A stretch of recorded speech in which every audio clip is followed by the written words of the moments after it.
কুরবানির ঈদ আসছে। নাহিদ আজ হাটে গেছে গরু কিনতে, কিন্তু তার লক্ষ্য শুধু একটা বড় গরু কেনা না, বরং আল্লাহকে খুশি করা।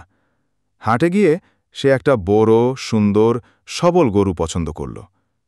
নাহিদ বলল, এই গরুটাই নিব ইনশাল্লাহ। বড় হোক আর ছোট, আসল কথা আমার নিয়ত হোক যেন একদম খাঁটি, শুধুই আল্লাহর জন্য। বাড়ি ফেরার পথে বন্ধুরা জিজ্ঞেস করল, দাম কত দিলি রে নাহিদ? নাহিদ হেসে বলল, ভাই, আল্লাহ তো দাম নয়, তাকওয়া দেখেন। কোরবানির পশুর মাংস বা রক্ত নয়, আল্লাহর কাছে পৌঁছায় শুধু আমাদের ভেতরের ভয় আর ভালোবাসা। বাড়িতে ফিরে এসে নাহিদ গরুর পাশে দাঁড়িয়ে হাত তুলে দোয়া করল, হে আল্লাহ, আমার এই কুরবানি কবুল করে নাও। এইটা শুধুই তোমার সন্তুষ্টির জন্য।